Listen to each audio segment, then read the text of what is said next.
All right, welcome to the LPP podcast. We're watching our weekly series, Sundays with Stories.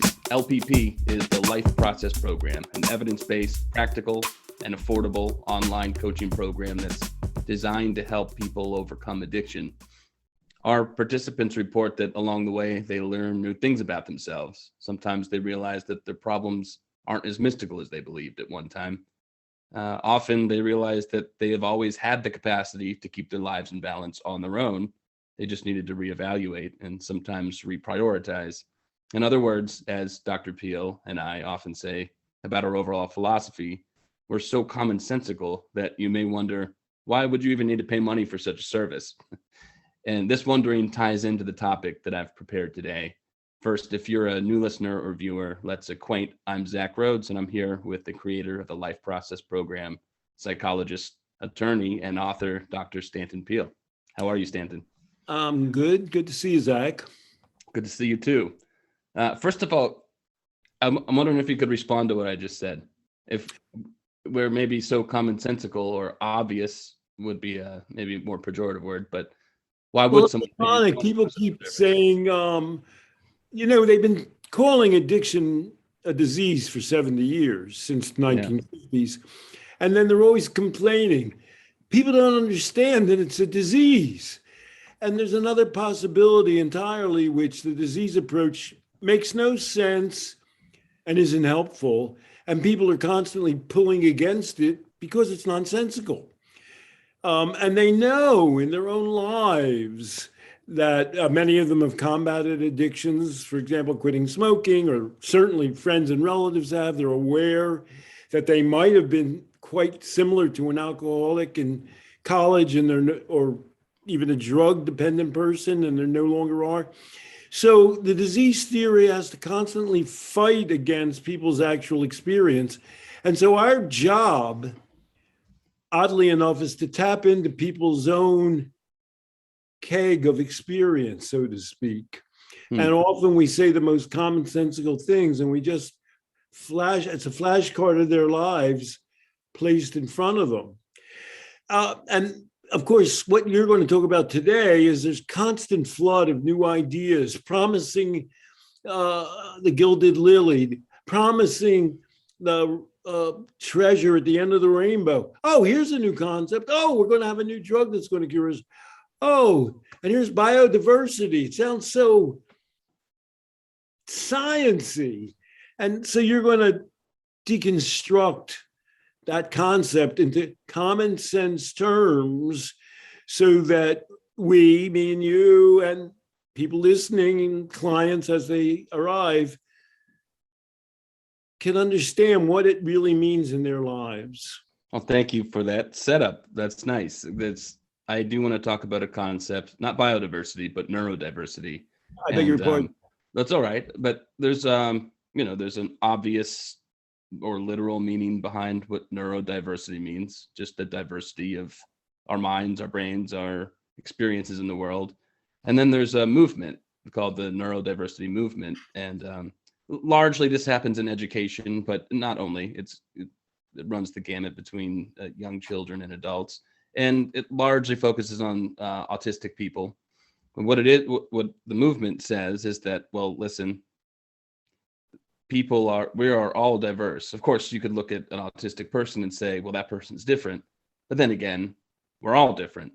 And so we need to respect and honor the fact that our minds, our brains, as a lot of people will say, that people enjoy the neurochemistry conversation. But let's just say people's minds and experiences and brains and dispositions are all over the map.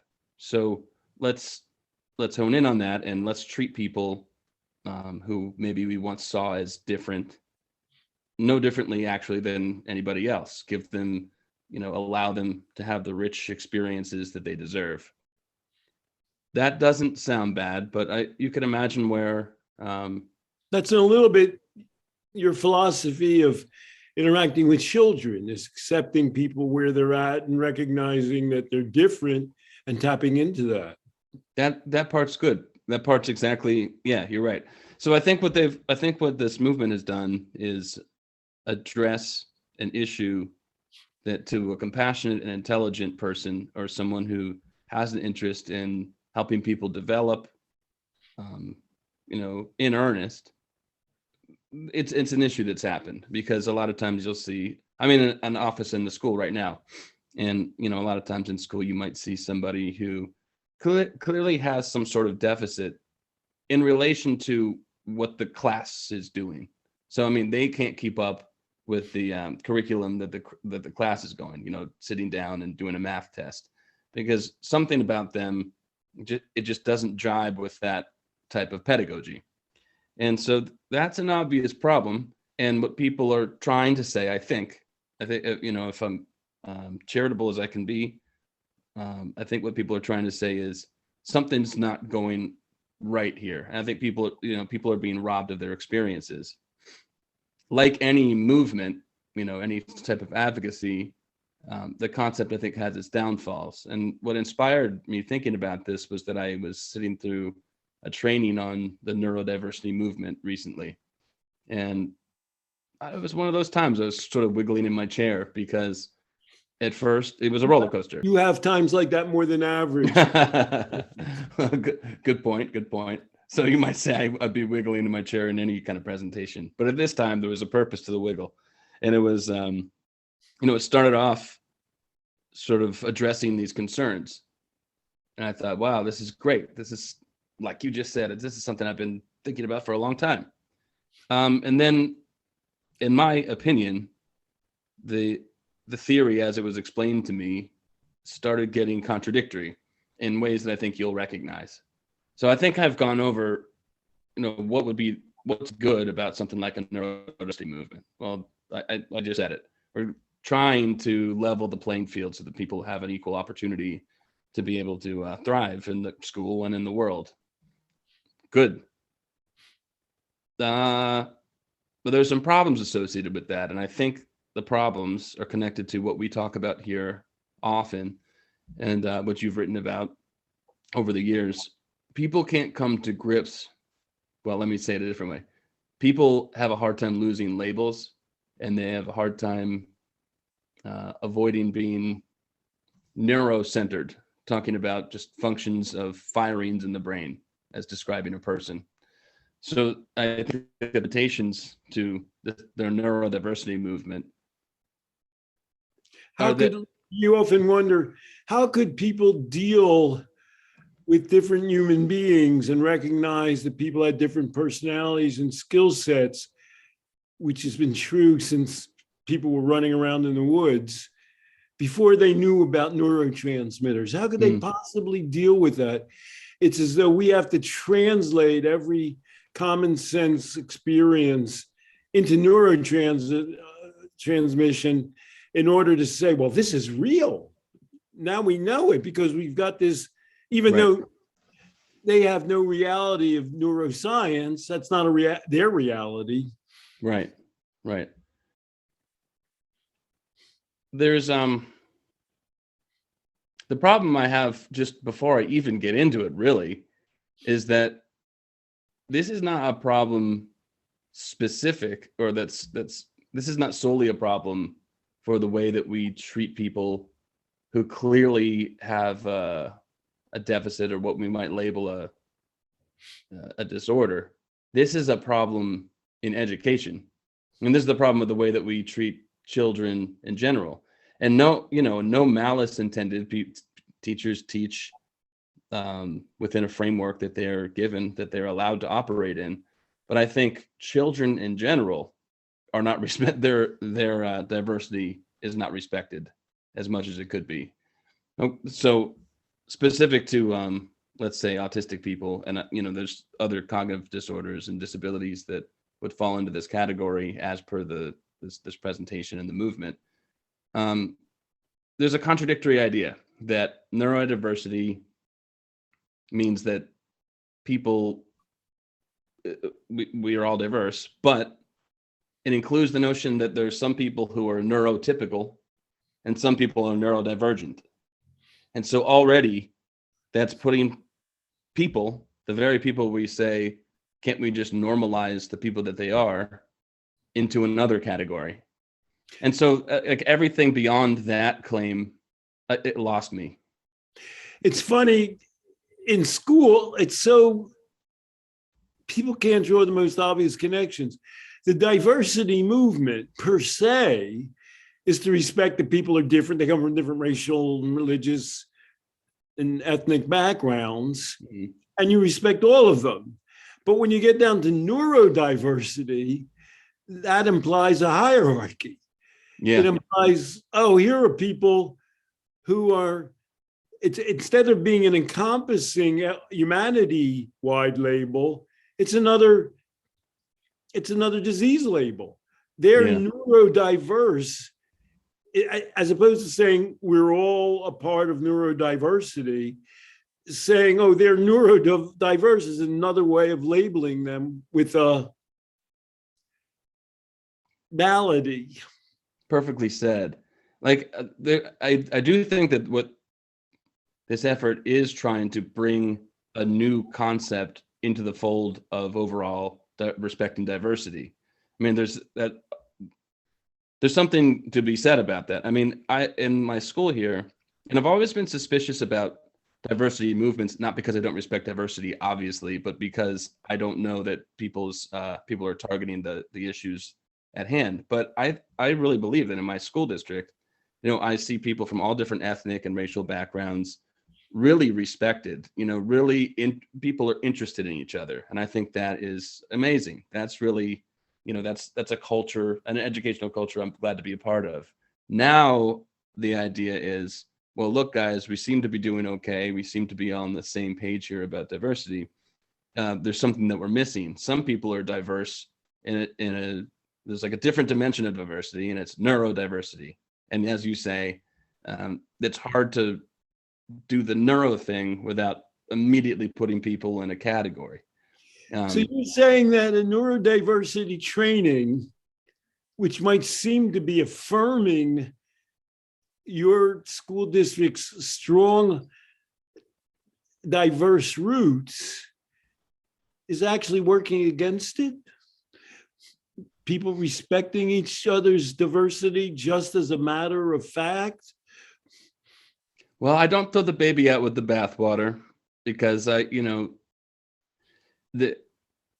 is I work with a group of kind and intelligent people, and by and large, I think that the neurodiversity movement are kind, compassionate, intelligent people who want to do good, and their attention is on maybe some people who have difficulty. But yeah, there's just, you mentioned the people diseaseify the concept of addiction, and I don't have to tell you that there are dark places that can go, and I think that we are reifying or re-diseaseifying a subset of people who we're hoping to help, and we can't get out of our own way. We say we need to just treat people equally and give people equal opportunity, and we're not doing that because we've immediately categorized them. And in fact, I think that one of the interesting things is that I heard said was that we all have different experiences, and it's all within a range of normal. Good. Some people are neurotypical, some people are neurodivergent, huh? And then it's the people who are neurodivergent, they have a disorder, and they should not be treated badly because they have a disorder. Now let's talk about the disorder and how you need to treat these people.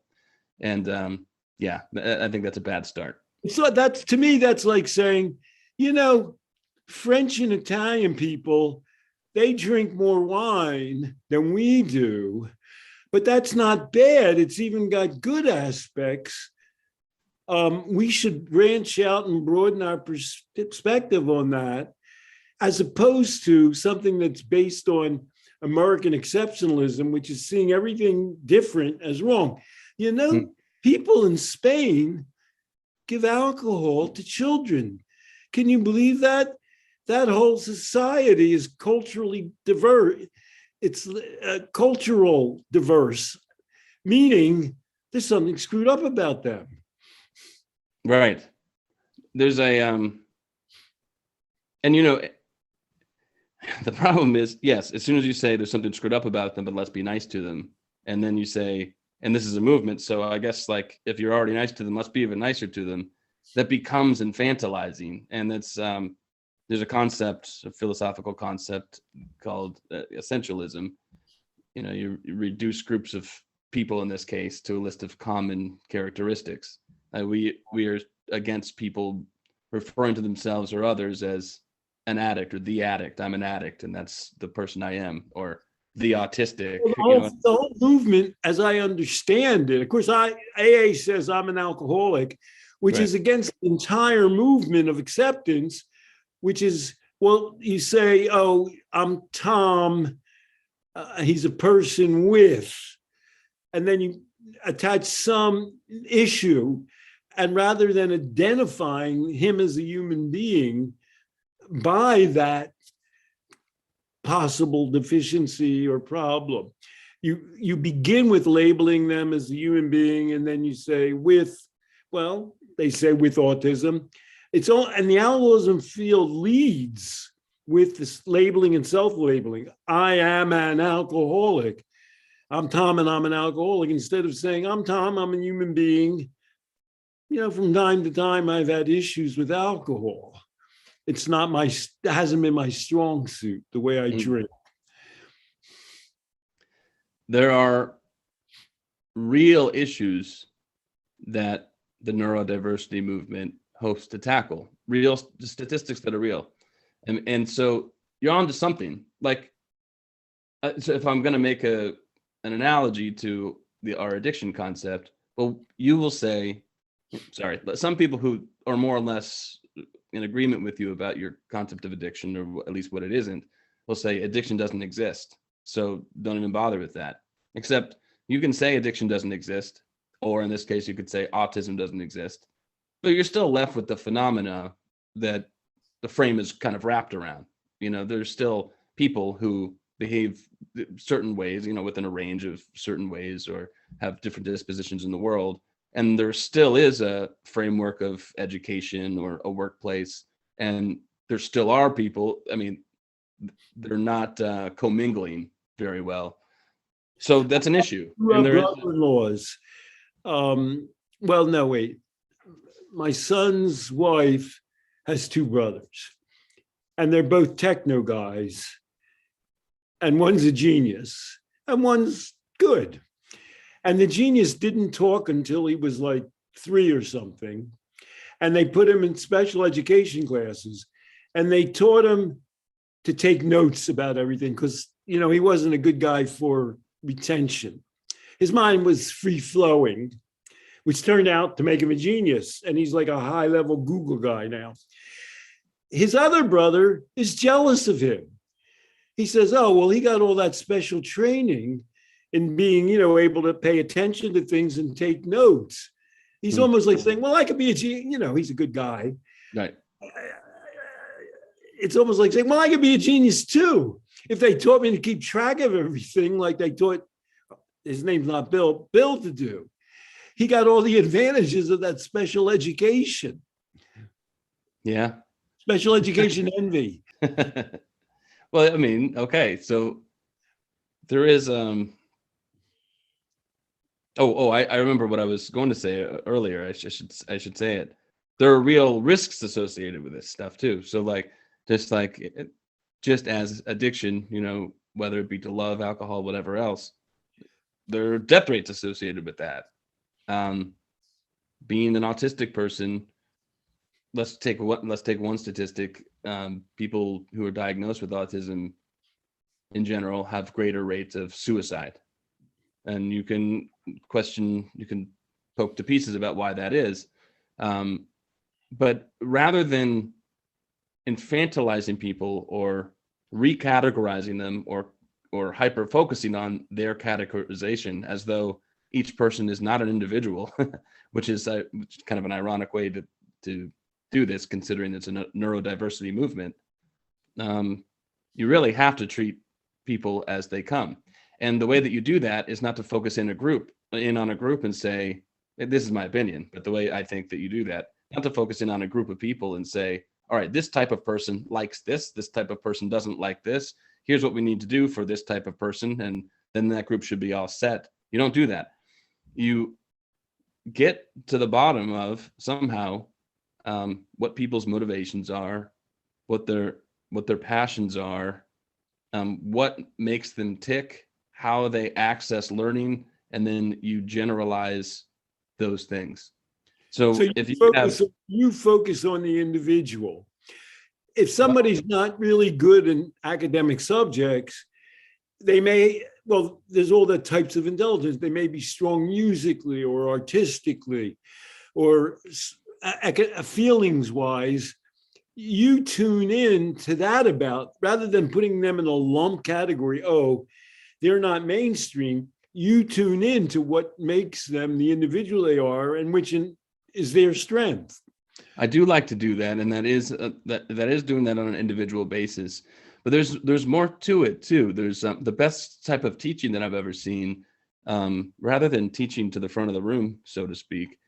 I've seen teachers who are able to sort of take a temperature of what the interests are, or what the skills are, or what the deficits are in their overall classroom, and then create a classroom or create an environment or a culture where all of those people with all of their skills, all of their temperamental dispositions are included and build on each other. So that's, it's kind of focusing on an individual and what they need. So there are teachers that you see, and everybody knows they're great teachers. Yeah.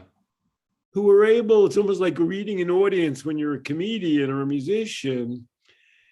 And they're neurodiverse, the two teachers. They're saying, well, this kid's responding to this and that kid's responding to that. We have to have a mix that puts that all together like an orchestra.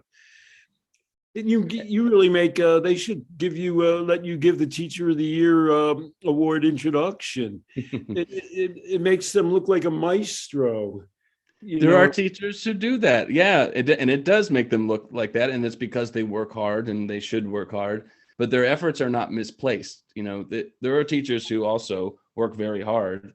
And I think that they put the bulk of their effort into something like, this movement. And I'm not trying to besmirch the people who have created it, of course, but I'm just trying to be honest. And I often wonder if those people understand their skill. It's like, I think it maybe comes naturally to some people to be so interpersonally intelligent that they're not even quite aware. And I know that some people who think that they're great teachers aren't aware of what they're doing, because I think that they just think, oh, that type of teaching style is pretty cool. In other words, like they have a set teaching, they think that maybe they have a set teaching style coming into the school year, and that's just the way they teach. And so the kids seem to do well, but I couldn't do that. I don't have the capacity to do that. They think of themselves as being teacher diverse, but they don't realize that they could in a way be role models or helpful to other people, because that's a skill set they have. Their teacher diversity is a strength.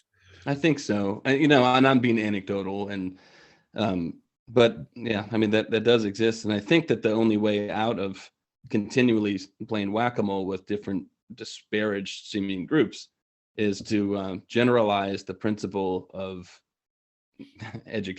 good education that's inclusive for everybody, not focusing in on groups of people as though you should do certain things for these groups because they have the same kinds of problems and think the same kinds of things.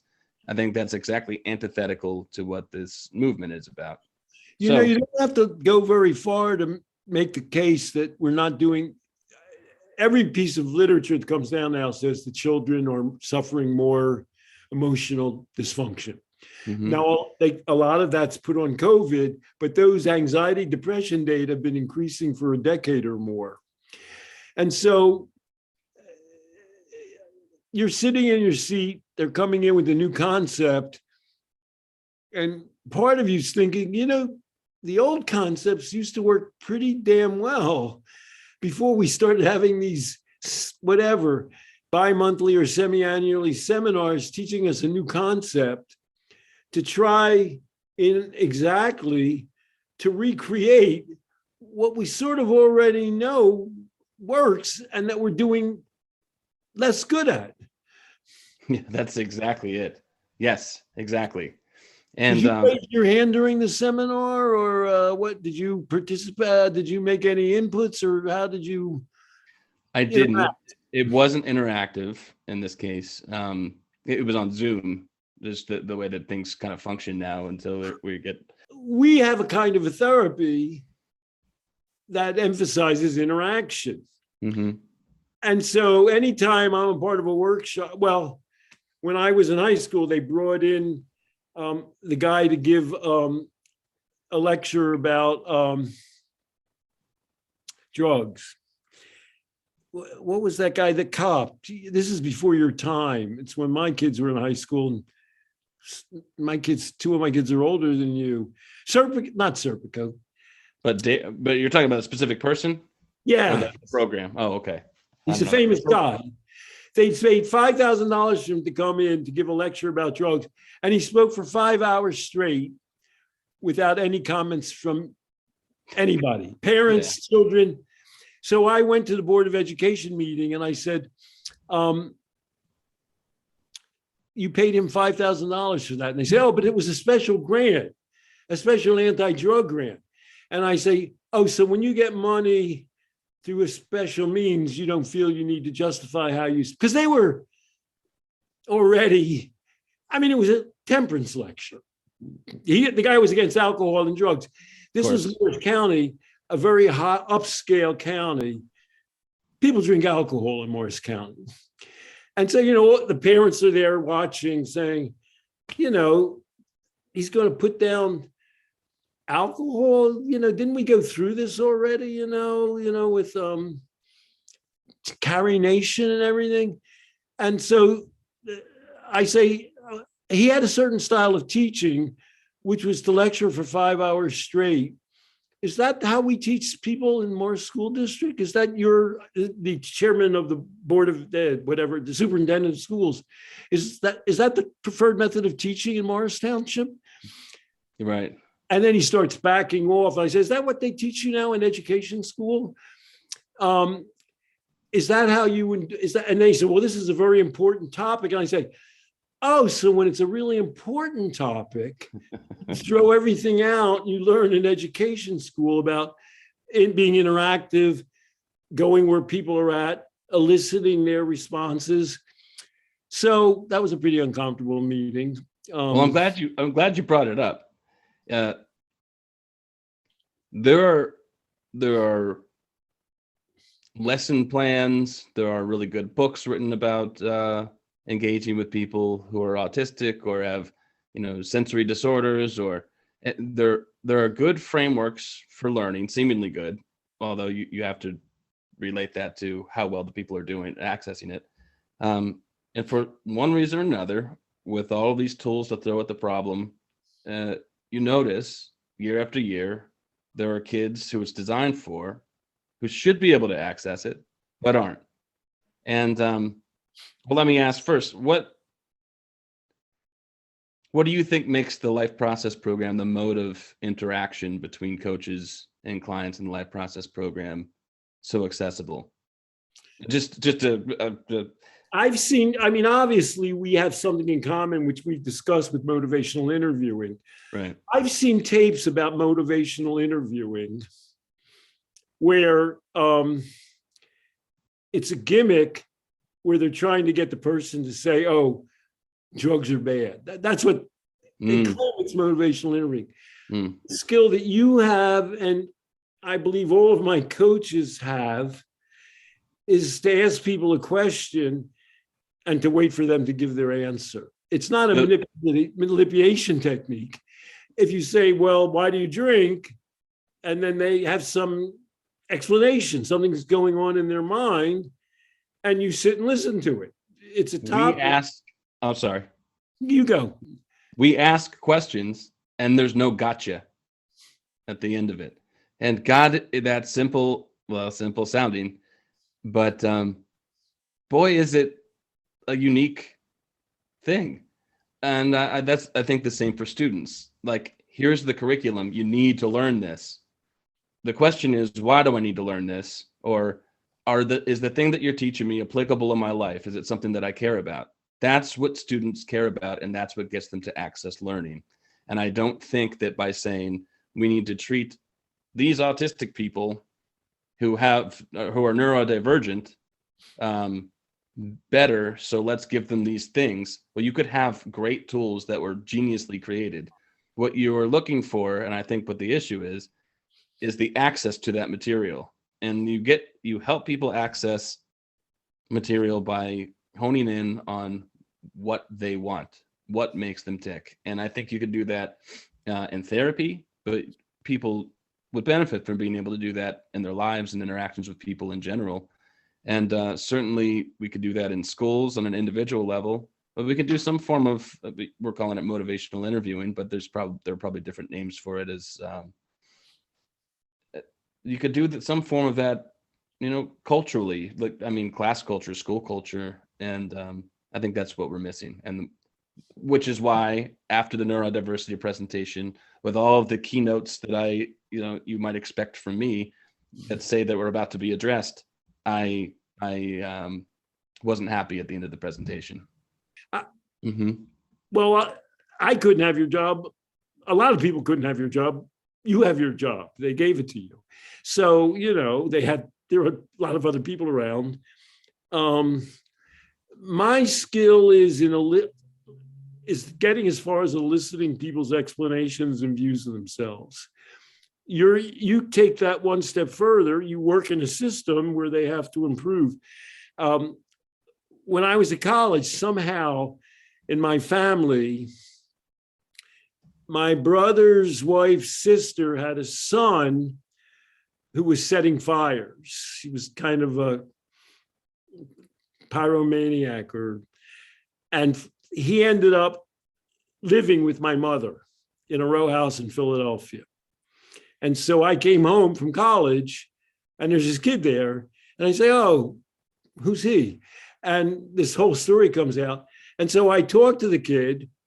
I remember it was in the basement near the washing machine. I said something like, "Oh, so you like to set fires?" And he said, "Yeah."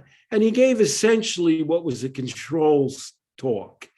He said, "Well, it makes me feel like I'm, able to really make things happen, And I listened. And when I came upstairs, it turned out my mother had been listening to me.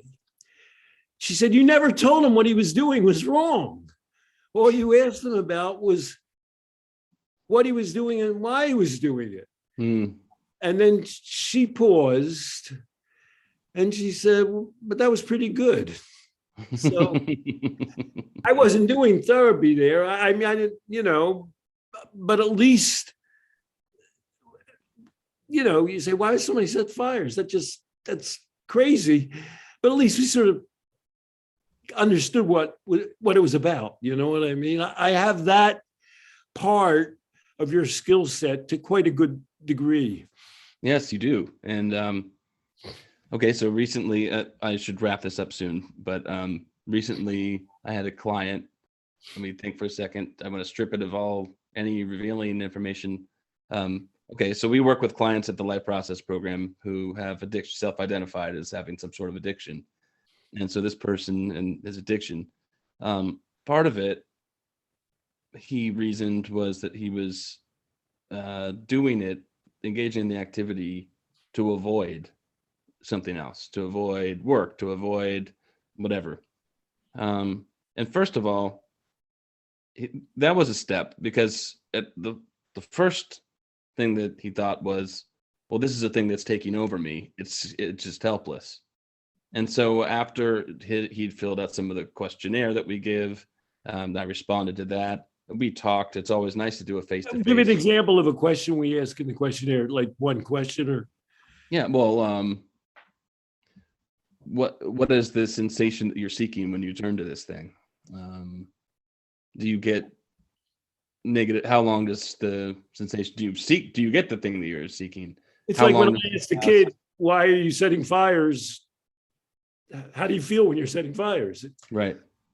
And then the face-to-face, I think the person felt like, he'll say this stuff and I might say, "Ooh, oh, you gotta," and we're just kind of chatting about it. Like, because I honestly believe, it's not because it's like so trained to do it. It's just because I honestly believe I'm a guy, you're a guy, we do stuff, and I don't know, let's talk about it. You're not gonna surprise me or, throw me. So I think that got him to a point where he saw that maybe this is a little more natural than I think. And so and then he got to a point where he thought, well, I think maybe I'm doing this for avoidance. I'm just avoiding something. So maybe the thing I need to focus on is not the addiction, but what am I avoiding? All right, smart enough. And so then he started realizing that I'm not really an avoiding kind of a guy. So why am I like two different people here? Now I'm back to like thinking this has a hold of me, because why am I two different people? And He's the client thinking now. You're talking the client thinking that. And after our hours long of conversations, with me giving very little advice, but speaking back to him, you see when people start to possibly get irrational or catastrophic, and they want to bring him back to the present. He reasoned that, maybe I'm not really avoiding something. I guess I'm seeking something. And so, I'm focused on what am I avoiding? How do I keep from avoiding this thing so much? Why don't I just do it? I think the real thing is I'm seeking something. And so that thing that the person was seeking, he reasoned, well, I guess that's my new effort. That's where I should put my effort. Instead of the willpower to stop avoiding, which was always seemed weird to me because I have all this willpower, he said, I guess I can just reallocate the effort and to the thing that I'm seeking in more, healthful ways. And that seems easier. And he felt like, wow, that was a load off. And that's a little bit different from the neurodiversity approach. The neurodiversity approach implies that you're doing a survey and there are these categories of neurodiversity. You're sort of saying, well, you're different than a lot of people and than me, but I don't know what that difference is. What could it be? And you're giving him the space in his brain to figure out for himself what his difference is. And that gives him a power over it. That whole process is so empowering. It came to a point for him, and it's come to a point for so many others, me included, that a thing that's a disorder, i.e. impairment and distress in life, well, we wrote a book about it. It could be outgrown. You're not stuck there forever. I think the same thing. Look, I have diagnoses, so you might say I have skin in the game in the neurodiversity movement. But you, I'm sure, could. If you felt that your characteristics caused you impairment and distress, someone would be happy to give you a diagnosis. I've read your memoir, but that is not the way to sort of make operational the way that a person is, so they can exist. So my mother, Sarah, despite her wanting me to tell the kid not to set fires, was herself, whatever they're aiming for with neurodiverse, she wasn't about to give me a label. For example, I got my left and right hand mixed up, and my mother would go, that's nothing. That, where in the world is that anything? If you get your B's and your D's reversed, who cares? So it's not that you don't care. It's that you want to get down to the essential things and cut away the claptrap. Exactly. Perhaps we've come to a point where we've gone from neurodiversity to motivational interviewing to LPP and to our own personal stories, and we've covered a lot of territory, perhaps. Yeah, well, let me end by saying that nobody who's part of this movement, including people who work with me or anywhere, I don't think anyone would say, I think they would all say, we're not essentializing people. That's what we're trying not to do, because I believe that that's what they're trying to do. But what I'm saying is that the template for doing this work is skewed, such that it's going to give outcomes that are not favorable. And so in my way that I do it, first of all, I can't be part of just any old framework. I'm not going to do it that way. And hopefully I'll make collaborations with people who can see a little bit beyond it. And which is your job. That's what they said, well, let's pay Zach to help people do this. We got neurodiversity training and we have an employee that we think can help us.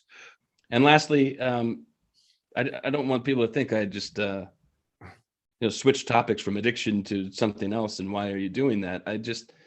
As I thought about this, I felt it connected directly actually to the work that we do, because what we're doing is exactly what you said, getting to the bottom of what drives a person so that they can access any kind of support or help that is offered to them. And it's their getting to the bottom of it. It's their version of getting to the bottom of it, not us, our version of it. Exactly. Well, thanks for being a listening ear and contributing to that, because it's been on my mind. What fun. All right. See you next time, Stanton.